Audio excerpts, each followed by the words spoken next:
Hey everyone, happy Thursday to you. I'm Chelsea Rittenauer and this is Music Talks. We are so excited to be back, and tonight we are at the beautiful Yough River Park. I have with me tonight Americana singer-songwriter Jeff Perigo. Hello. Hi, Chelsea. Thanks How for are having you? me. Yeah, absolutely. Thank you so very much for coming out tonight. I'm glad that we met. Yes, and I'm excited to talk to you. So you're the first quote-unquote Americana kind of bluegrassy artist that we've had. So I really want to dive into your genre and find out why you do what you do. So let's get started. Take me back to the very beginning. Origin stories, please. The very beginning, I was pretty young whenever my dad, he had been in bands in the late 60s and the early 70s. And, you know, I would see him at picnics playing guitar when I was young. And then as I got a little older, he had asked if I wanted to play. But at that time, I wasn't really into it. I was playing sports. I had friends. So I didn't start playing until I was 18 or maybe 19 years old, and I was influenced mostly by the Grateful Dead, early era Grateful Dead, and that's where the Americana element sets in. Is to a lot of their stuff had a very much a country spin to it. But I had two people just before I started playing that really kind of kicked it in. A guy that used to be in bands in Somerset County named Devin Croyle, a very good musician, and I picked up his guitar in his bedroom and I figured out that I could play notes. I could hear a song and I could play notes and I could match it. So then I thought, I think I could do this. So it was completely natural for you. It was a natural thing. You necessarily didn't take lessons or have training. You just did it. No. My dad had taught me the basic first position chords and bar chords, and I went from there. But no, the song that was on the radio in Devin's bedroom was "Since You've Been Gone," the old classic rock song, and I played that little riff on one string, and I thought, I think I could do this. I can hear this song, I can play this riff, I think I could do this. So then I had then inquired, asked my dad, hey, how about show me this? And I was about 18 at the time, so he started showing me basic chords, and then I started learning songs. And then after maybe a year or so of learning chords and learning a couple of songs, I started playing with another Boswell area guy, Dave Lassinger. Now, his style and my style were very different. He was more of a hard rock, heavy metal guy, and I was more of a classic rock guy, but I did a lot of playing with him, and he kind of guided me along, and that's what really put me on the next level of wanting to learn more, wanting to learn lead guitar and singing songs and all that stuff. So those two guys probably don't know this, but they had really pushed me along to really get the ball rolling.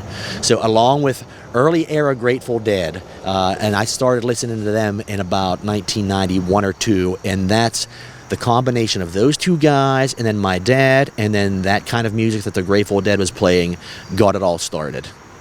That's really cool. I love it. And it was like very in-depth, and yeah, that's perfect. I'm glad I didn't veer too far off the path. No, it was fantastic. So at what age did you start playing live gigs? We briefly discussed, I'm a vocals person. Yes. So, you started playing the guitar. Did you always know that you could sing? Were you always a quote-unquote solo artist? Well, no. Look, even before I started playing guitar, I always thought I was a better than average singer. In just singing in the car or singing with friends, that, wow, I'm a way better singer than my friend here. Not that meant that it was good, but I was way better than everybody else around me. And I always would sing along and just have a good time, do it, and be able to carry a tune and it be noticeable. Oh, that's that song, So I knew that if I could, sing on key somewhat and people could recognize it without any music, that, yeah, I probably could sing, but really didn't put it all together until I was playing guitar for maybe 2 years. Then I got into learning more songs and singing more, mostly on an acoustic guitar, and it became very addictive. It became what I wanted to do all the time. I spent several hours, 2 to 4 hours almost every day of just playing guitar and playing scales and singing songs, and that's about where that started. But after about 2 years or so, I would say, of playing guitars. And then you started booking shows and doing not gigs. even quite then. I would say even after maybe another 1.5 to 2 years after learning some songs and everything. Then you start talking to some other people and thinking, well, let's play some songs together. And you get together with this person or that person, and then you start to form, you can feel a bit of more of a bond with the music with certain people who like maybe understand what you're doing and maybe play the same genre. So you kind of gravitate to those people. And so the first band I was with is a guy that I still play with to this day, who still plays with me. It's over 20 years, 25, 26 years or so. Brad Barron is his name. And we started playing together a little bit. And then a drummer from the Jenners area named Eric Miller, we did kind of a three-piece thing. And a guy that's no longer from around here, Brad Stayrook, he played bass. And that was our first little, not really a band, but kind of a coherent type thing that could be considered a band. And that became very addictive as well. That, wow, there's four of us here, we're doing this. I mean, we're making music, and it's not that bad, even at our experience level. And it, from that point forward, I knew that I want to be in a band. I want to do this. This is something I'm going to do. And you did it. And I did it. And you're still, how many I'm years still now doing have it. you been doing this thing? Well, I would say in bands since probably 1996 consecutive. Now, I have a 15-year-old daughter and a 13-year-old son, Nate, Libby and Nate. And when they were smaller, I scaled it back dramatically. I still did some playing to kind of keep it up a little bit. But now that they're a little older, the past 2 to 3 years, I feel like I'm in my mid-20s again. I've been playing so much now, not so much during COVID, right. but yeah, I've really amped it up, especially the past 2 years, to where I've had a lot of shows, and it's been a lot of fun. And it's playing in Asheville, North Carolina, and in Pittsburgh at different street fairs and music festivals. It's been a lot of fun. Yeah. It's been a lot of fun. Yeah. Okay, so you go by Jeff Perigo and Friends. Yeah. So technically you're a solo artist, but you hire other musicians out, correct? Yeah. How does that work? Does it depend on the gig or what you get hired for? Like, how do you pick and choose? Yeah, that is a factor. Yes, the gig, the pay level, because some of the guys I play with are real pros, and I want to take care of them and make sure that they're getting paid what they're worth. Because a lot of the gigs, they don't really know what we're going to play. We show up and we kind of, okay, here's this song, this is what we're going to do. And they catch on like this. You would think that they've played this song 100 times. Right. So they're pros. I like to pay those guys. And it does depend on what whoever is requesting. If it's a bar gig and they want electric, well, I can't call this guy, but I can call this guy, or I can call this girl, Sure. And so your set changes. Would you say your set changes depending on where you're playing? Yeah, and that's absolutely true. Some people don't, like, especially in southwestern Pennsylvania, some people don't really want to hear what I do. They would rather hear something they could sing along with. So if I'm playing it somewhere like that, then I'll cover a lot of songs. Well, and let's take talk some about popular that. songs. So you just said some people don't want to hear what I do. How would you describe, like, what is it that you do? Let's dive into like the genre. What is different about what you do? It is a true Americana genre in that it is a combination of country, blues, rock and roll, jam band, and even a hint of jazz in there. So it is a genuine combination of all that. But of course, you hear more of the country and rock and roll.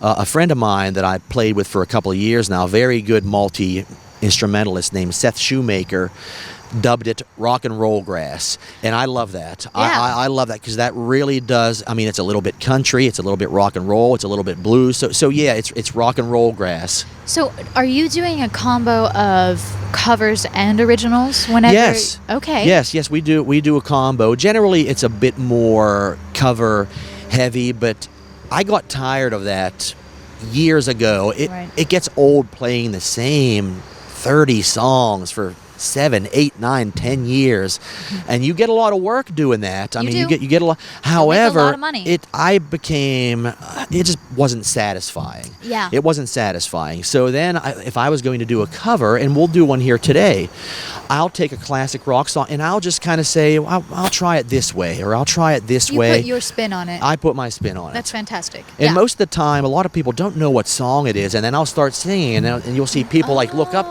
So it's a way that I found that I can kind of do what I want to do, but at the same time please the average person that might not really want to hear something different. Right. You know, That's smart. Yeah. And completely understandable. Yeah. I know exactly where you're coming from with Yeah. all of that. Yeah. I think anyone that tries to write original music definitely will be out there agreeing with what you just said. We know how it goes. But I want to talk about your writing process. Okay. You write originals. How do you personally go about writing your music? It's really a mixed bag. Sometimes it just comes all of a sudden. Like I really can't think of a single time to where I said, okay, I'm going to sit down and write a song right now. It generally doesn't happen like that. It's generally where I have a thought process, or I'm at a concert and I hear someone play a song and I think, you know what, I'm going to rip that off and I'm going to incorporate that into a song. And sometimes I will have ripped off 3 songs, but melded, portions. There's only so many There's notes and only so much you can do. that Yeah, you can yeah. play with. Yeah. I mean, Yeah. So and that's kind of how it goes. It's like if I have something in my mind, it's like, I better grab my guitar right now and play around with this.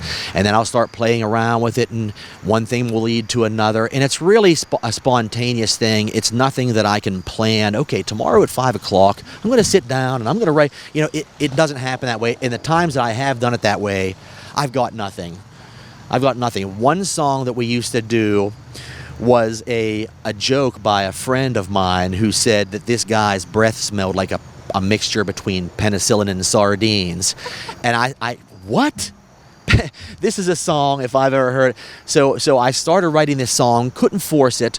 Coming home from work one day, top of Laurel Mountain on Route 30, these verses just start coming one right after another, and I pull over at the truck pull off, and I think, I got to write this down. So I wrote all those verses in 5 minutes or less to this satirical song called Penicillin and Sardines. We haven't played it in a while, but it's really a funny song. I really should start playing it again. But that's kind of, it just happened. I'm coming home from work. Just random. It really is, yeah. Yeah, I've been there. I've woken up at like 3 a.m. and I'm like, I pull out my phone and I write it down, and like you have to. Yeah, definitely. That's how it works. Yeah, well, the worst thing to do is to, I'll remember this tomorrow. Oh, no, because you won't. I never do. You won't. I never do. If it's there, you have to write it down in the moment. And I wonder how many ideas I've lost over the years thinking I'll do it tomorrow, and it just doesn't come tomorrow too. But thank goodness for like the recorder on the iPhone, because I can get that idea right now. So much easier now, right? Yeah. It's 20 degrees in the middle of the winter. I'm going for a walk through town, and I come up with a tune, and here I am talking into my phone, and people are looking out the window. Who's that crazy guy? Oh, that's Jeff Perigo. Typical. Yeah. It's okay. This is what he does. So, you do write your own music. If you had to guess, how many songs would you say that you've written? I've written probably 30 to 35 songs, and that's with... How many of those would you say you actually perform? That I actually perform, maybe currently 7 or 8, but it's rotated 7 or 8 through the years. Throughout the years. Yeah, absolutely. Yeah. Now, you did tell me that you have recorded some material in an actual studio, and 3 of those songs, you have them up on YouTube, correct? Yes. I have 3 songs on YouTube. We recorded them at Tree Lady Studios. The guy that did the filming was named Chris Kravetsky. So you have like an actual music video with these songs? It's an in-studio live music video. It's just cool. Like they're taking basically video of us recording in the studio. Yeah.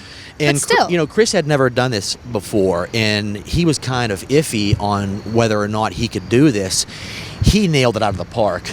He did a great job, and I was ready to be critical of like, okay, how is this going to be? I'm telling you, the first time he showed this to me, he nailed it out of the park. It's exactly what I wanted. And his wife, Emily Kravetsky, also helped too. I mean, they did a great job. Along with the mixing and the mastering at the studio of Tree Lady Studios, they did a remarkable job. And that's three original songs. And I have a couple other videos that I had done that are just, in the living room type videos. Or the ones that I don't like people to look at are the ones that somebody just started recording live and then put it on. Right. They're usually not the most flattering videos, but but it's out there. It's the out there. material It's is out there. Yeah. So let's talk about your social media presence. Where can people go to hear your music? Well, I have a Facebook page, Jeff Perigo and Friends on Facebook, and then on YouTube, I also have a channel on there. You can just search Jeff Perigo and Friends on YouTube, and you can find me there. But Yeah, Facebook, Jeff Perigo and Friends, and on YouTube. Could you spell your last name for us? Yes, Perigo, Perigo. Fantastic. So the Facebook page, is that mostly where you keep active and you'll put up videos or you'll let people know where you're performing? Yeah. Under the COVID time period here, there hasn't been a lot of music going But on. you are still performing a bit. I am still You're performing. still available. I am still available. I've played a number of private parties and fundraisers, several outdoor events at different wineries, breweries, and distilleries, and I am taking any and all callers at any of these outdoor events. So if anyone wants to reach out to you for their current or upcoming private events going on, especially during COVID, they should reach out to you via the Facebook. Reach out to me at Jeff Perigo and Friends on Facebook. Fantastic. So let's talk about the future. Obviously, things are unclear because of COVID, unfortunately, for all musicians. But what's the plan going forward, at least for the next year or two? Well, being reasonable about it all, I don't really want to play inside with a packed, group of people. But the outdoor events are the way to go. Winter coming up here, I think, is going to be another downtime. There's still going to be restrictions, so I can't see too many people, public places, that is, having very much going on unless something eases or we get some type of breakthrough. So I've kind of written it off to, I will play at the garage with some friends, or I will do some personal jam sessions at friends' houses, but really writing it off until next year, hopefully next spring, summer. Yeah, I'm hoping that's anyway. Go time. I'm hoping. Especially for your genre and style of music. It's very outdoor festival friendly. It's perfect for that. Absolutely. The street fairs and the Right. festivals, those are my favorite, especially now that I'm getting older. That the 10 p.m. start time, I'm ready to put on pajamas at 10 p.m. Right. But with the street fairs and festivals, it's like 2 p.m., 5 p.m., 7 p.m. So those are great. Yeah. Those are great. Perfect. Yeah. How long do you typically play for at events like that? 2 hours or so? Yeah, it varies, but anywhere between 1 and 2 hours would be pretty typical. Right. Yeah. So there you go, City of Connellsville. Whenever we're hopefully back up and running next spring and summer, if you need an artist for any of our festivals going on in town, he's your man. Thank you, Love Chelsea. it. Yeah, Thank you. absolutely. Anytime. Was there anything else that you'd like to add before we take a little break? No, we've covered pretty much everything I want to, but I'll answer any questions you may have. I think we're good to go. I enjoyed chatting with you. This is fantastic. I'm really looking forward to hearing your music and getting this Americana, or what is rock and roll grass. Yeah. Yeah, I dig it. I'm looking forward to hearing it live. So I'm very anxious to play. So. awesome. Well, everyone, sit tight. We will be right back after a short break.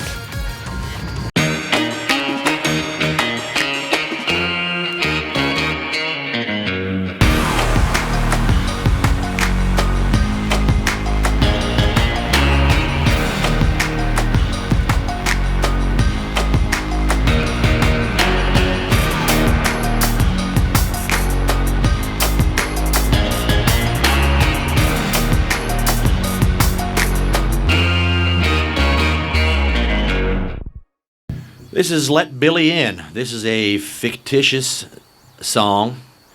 It is about my brother-in-law who robbed a bank. And totally fictitious, kind of, sort of. Not at all. True story.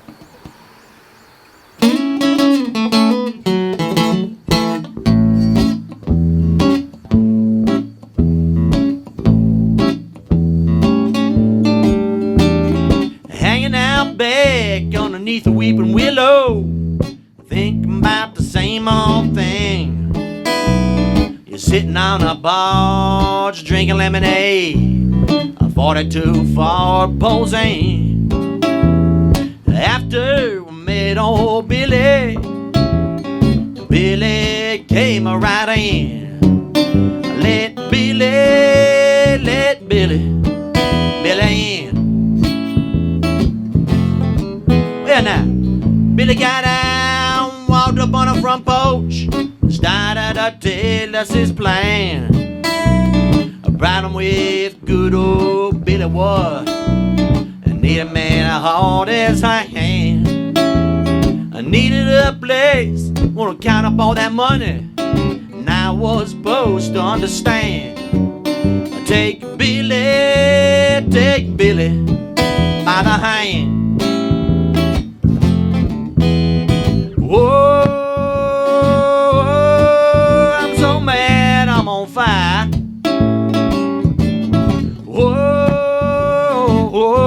I'm so mad I'm on fire.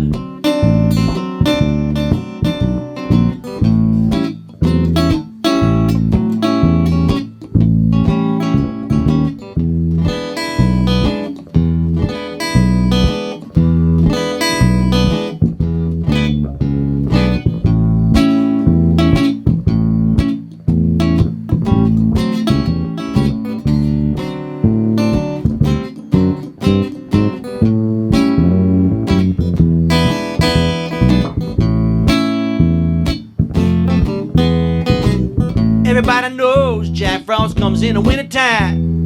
This time it came in the spring. You know the answer was absolutely. It's bowling the same old thing. In a roundabout way, he was asking to join us, but was he capable of saying, let Billy in.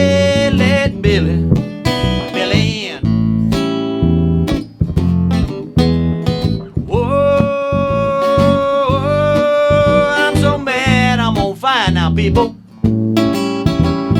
Whoa, I'm so mad I'm on fire. Tell me what's up, tell me what you're made of. Tell me what is going on. I'ma get it figured out now, boy. I bet it's gonna be long gone. After we met old Billy, Billy came right in. Let Billy in. Whoa, I'm so mad I'm on fire. Whoa, I'm so mad I'm on fire.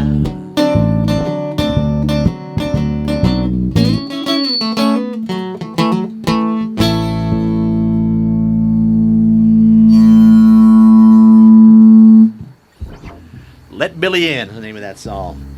Old country and western style to it. This guy riding around here on a cheater bike. You know, bicycle with a motor. That's not right. This is all flat. Kicking in that motor.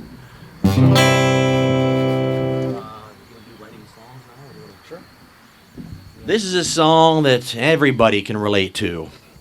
And I'm not saying that they can relate to it directly because they were in this situation, but it's a song about drug addiction. I've had a number of friends through the years, and 3 friends in particular. I won't drop their names, but I've played music with all 3 of these people. Scott's played music with all these people, and it really inspired me to kind of put together this song. It's called Writing Songs. It's about drug addiction.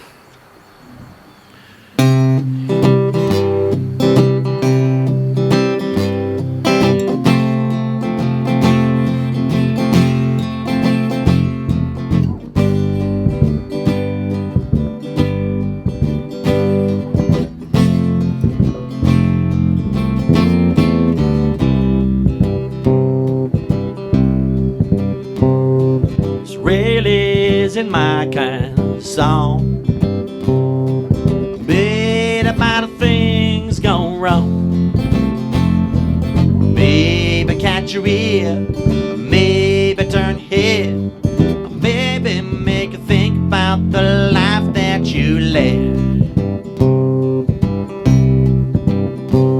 Today they closed down the last mill, and the people round here won't not thrill. The axe for all the mines, hides all the signs, the writings on the wall. I think the deal was sealed, and it's thrilling me, and I'm feeling lazy. Someone to talk to, got to pick up the telephone. And it's killing me, killing me, and I'm going crazy. I'm on heroin, and I'm writing songs.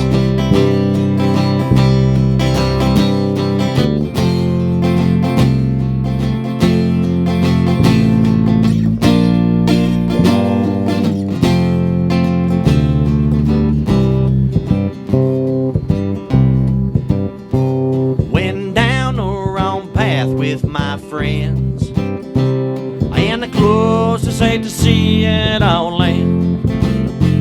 Nobody has my back. I'm living in a shack, and nobody remembers the places I've been.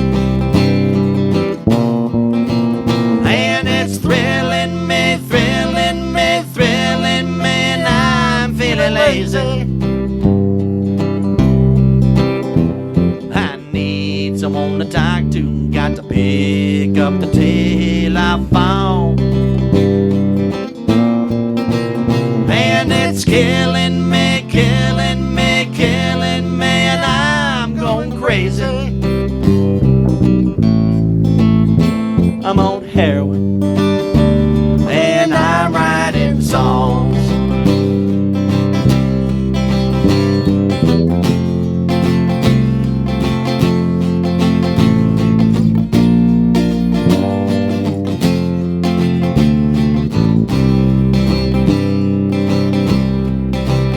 On that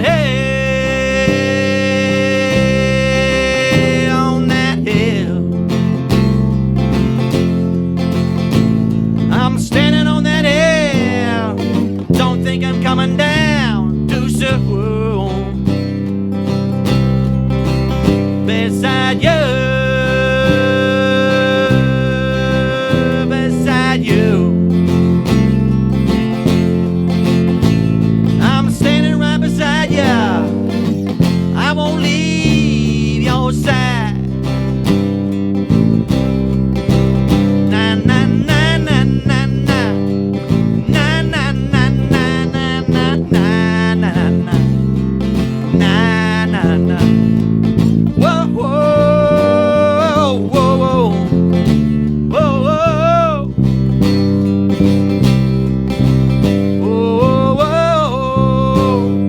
whoa whoa whoa.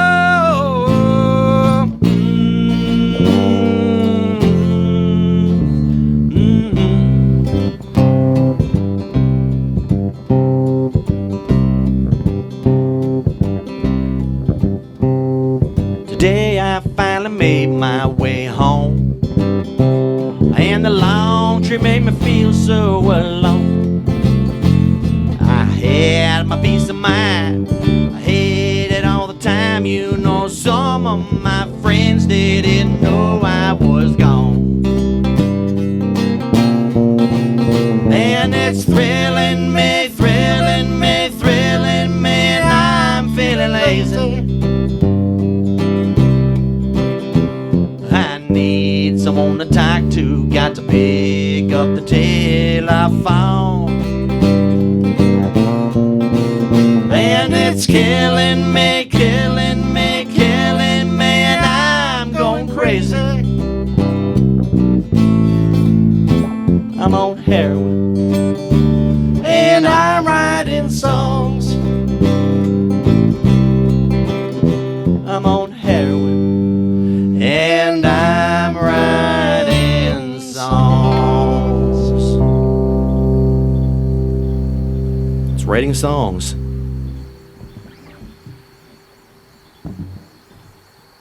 Boy, my hand's starting to burn to this bar chord. It's a different angle of the stand, you know what I mean? You know, I used to work on the road a lot for years and years in the industry that I was in.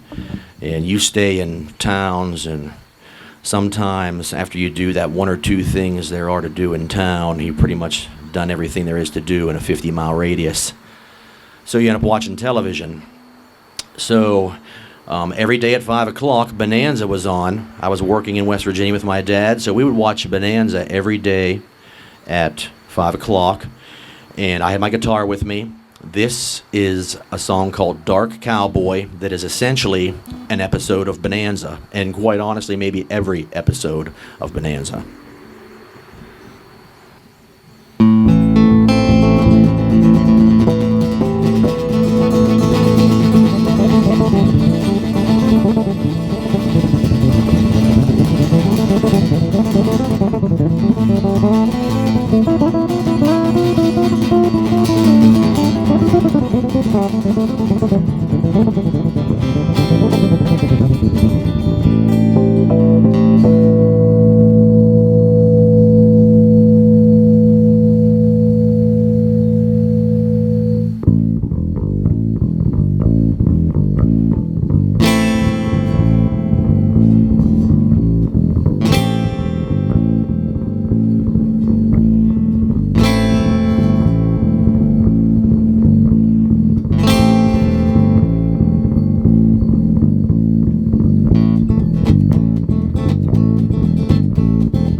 That's where they met.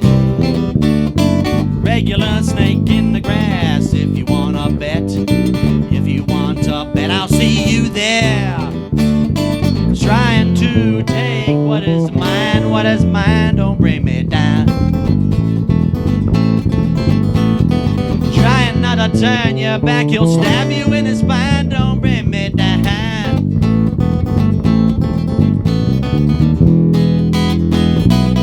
Then not at once.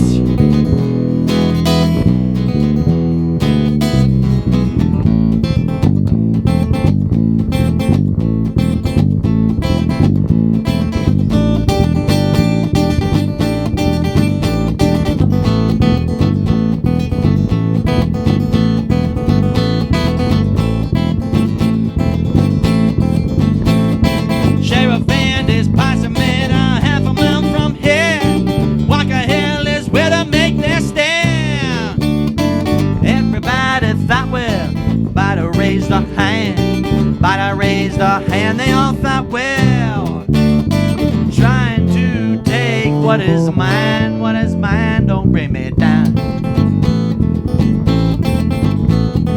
Trying not to turn your back, he'll stab you in the spine, don't bring me down. Then not at once.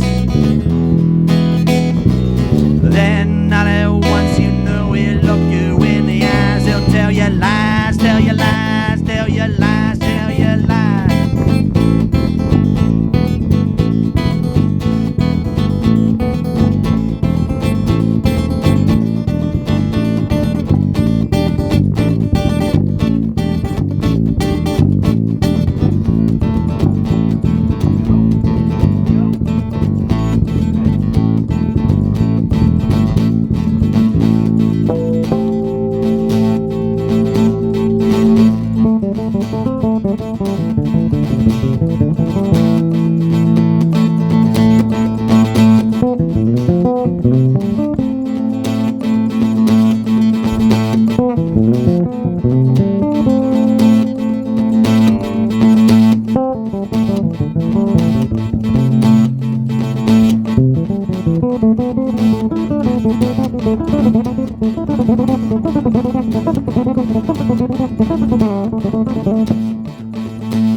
what is mine, don't bring me down. Trying not to turn your back, he'll stab you in the spine, don't bring me down. Then not at once, then not at once, you know he'll look you in the eyes, he'll tell you lies.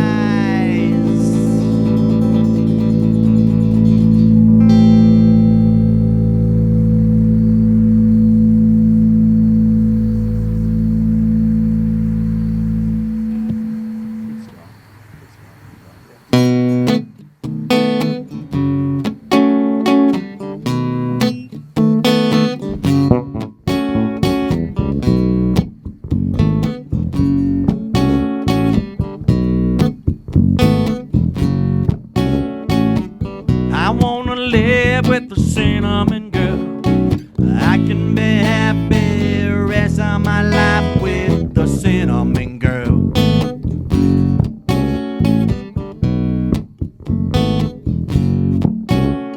I dream of our pictures of running a night. See us together chasing the moonlight, my cinnamon girl.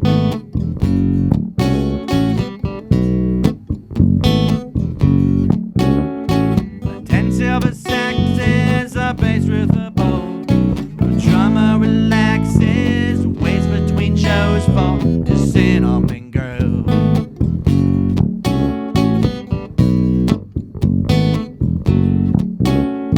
I dream of our pictures are running a night. See us together, chasing the moonlight, my cinnamon girl, cinnamon girl. Ma send me money now, I'm gonna make it somehow. I need another check. Dear baby loves to dance, yeah, yeah, yeah.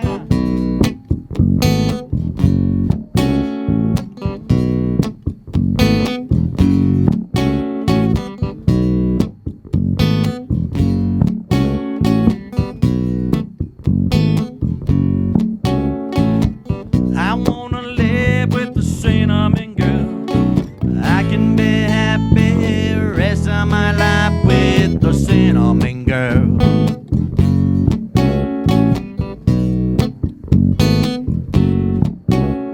I dream of our pictures are running a night. See us together chasing the moonlight, my cinnamon girl, cinnamon girl. 10 silver saxes, a bass with a bow. The drummer relaxes, waits between shows for his cinnamon girl.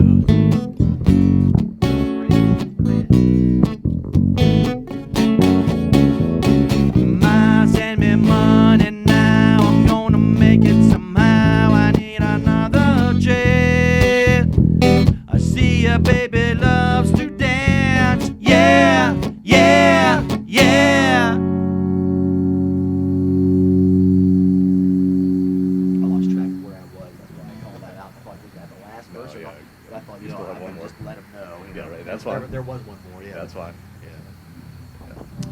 All right, we got one more here. This is a song that I think everyone in a small town America can relate to. This is a song about being a kid in my hometown, and I'm naming names in this song, and it was a lot of fun. And this is a song about my hometown called Small Town.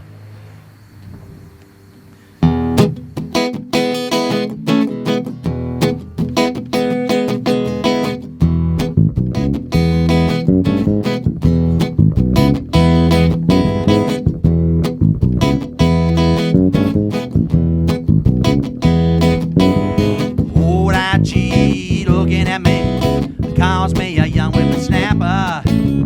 Way he's dressed, he's looking a mess, look like a clam right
know you gotta do what you do. Do those things that you do. It doesn't mean I don't like it, doesn't mean that I do. Better help me see it through. Go tell people in a big city. Go tell people in a slow town. Go tell people that you'll be there. I'm from a small town.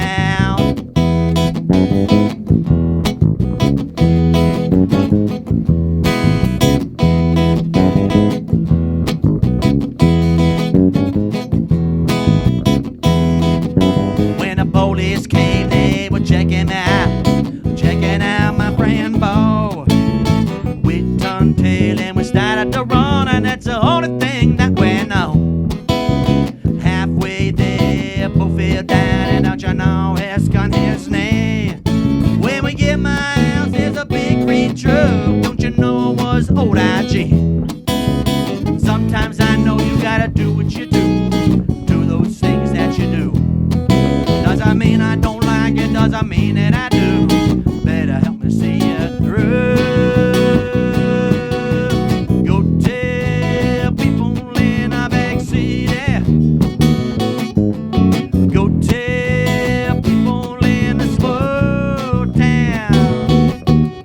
Go tell people that you'll be there. I'm from a small town.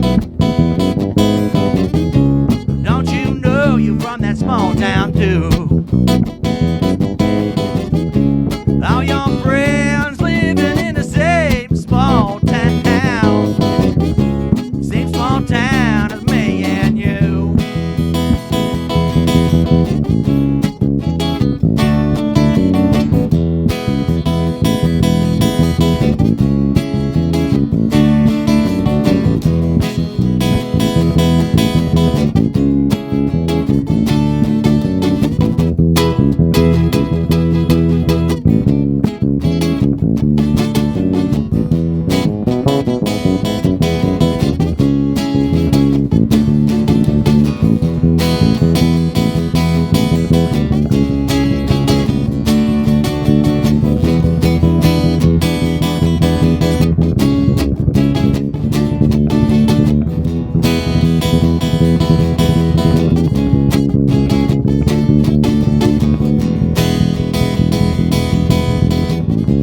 Don't you know you're living in the same small town?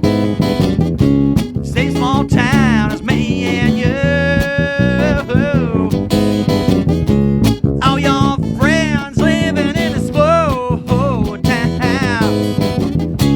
Same small town as me and you.